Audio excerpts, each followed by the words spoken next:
Welcome to the Freddy Fazbear Virtual Experience. Fazbear Entertainment is excited to join the digital age, and what better way to do that than with an edge-of-your-seat virtual reality experience.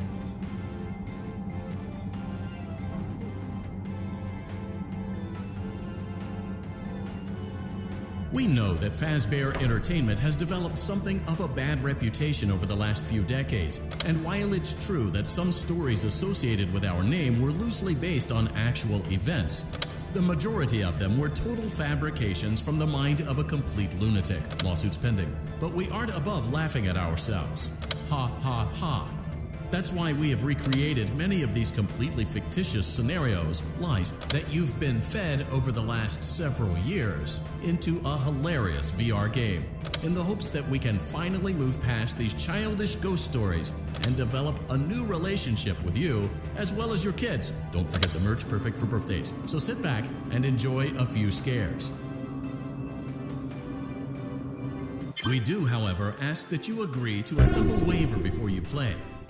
You acknowledge that Fazbear Entertainment is not responsible for accidental digital consciousness transference, real-world manifestations of digital characters, nightmares, night terrors, night sweats.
Welcome to Vet Repair.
A perfect 72 degrees.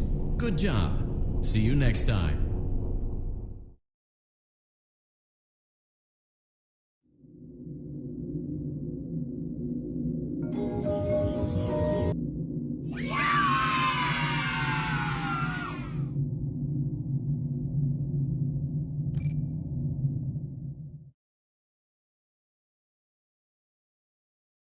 It seems that you may have inadvertently accessed an unauthorized portion of the game.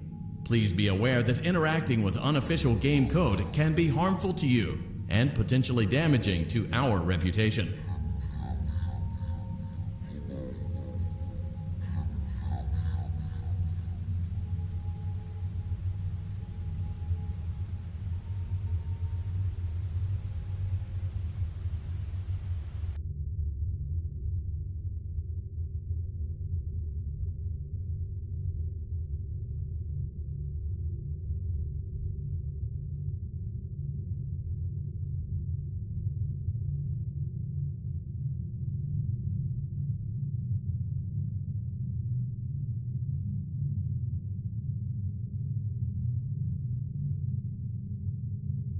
Hey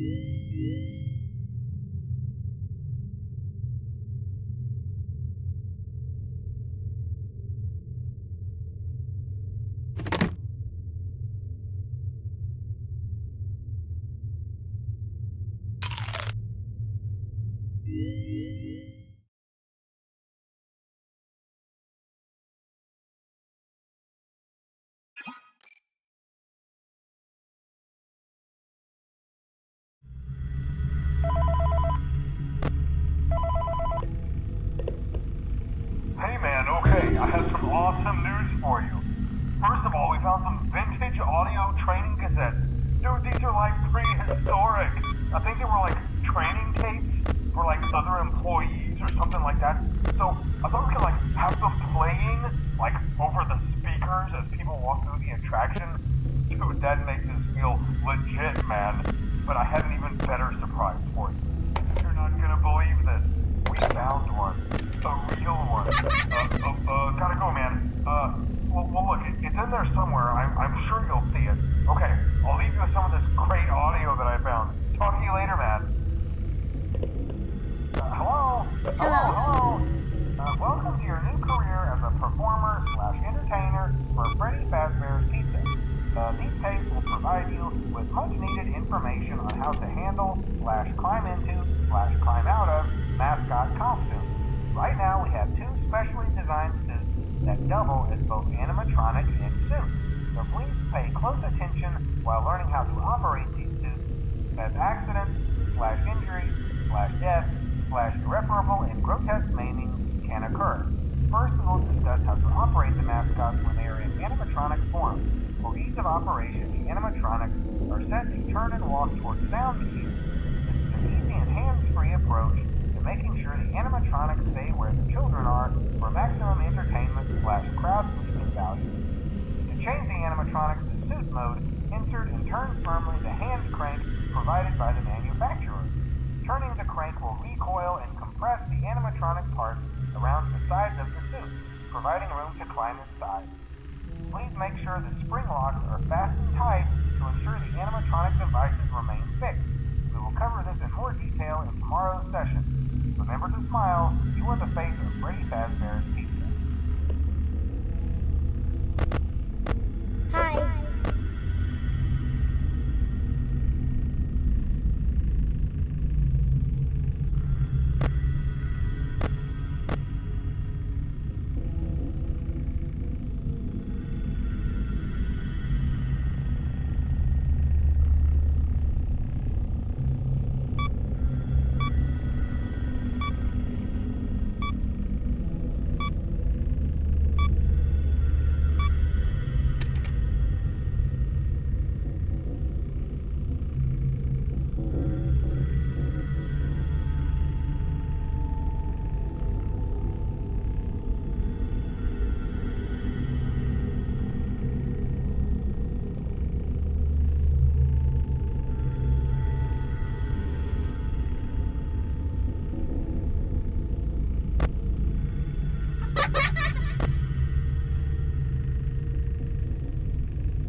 Welcome back to Parts and Service.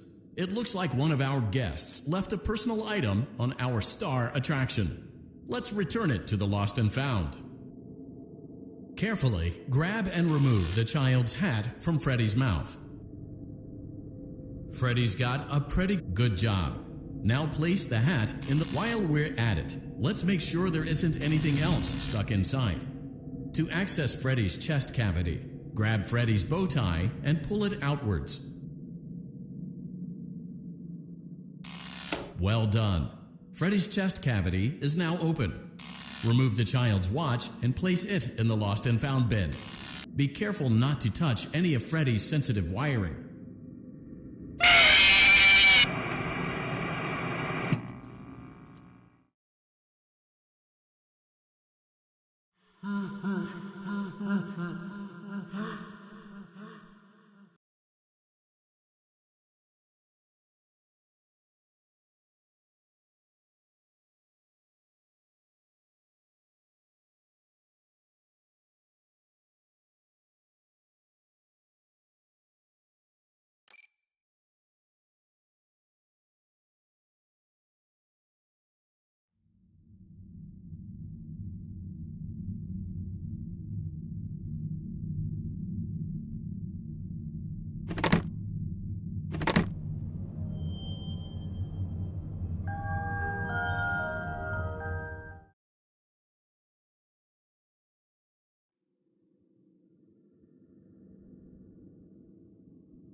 The drawers have been emptied out.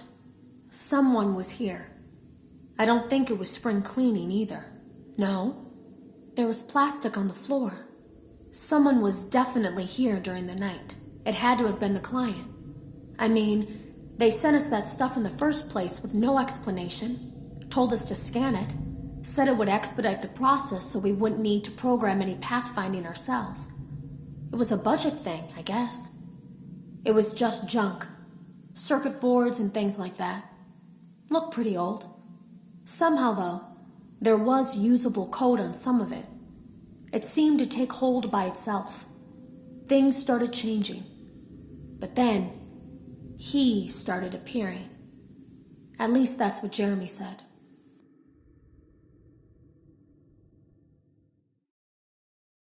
I came in early that morning. No one else was there. At least that's what I thought.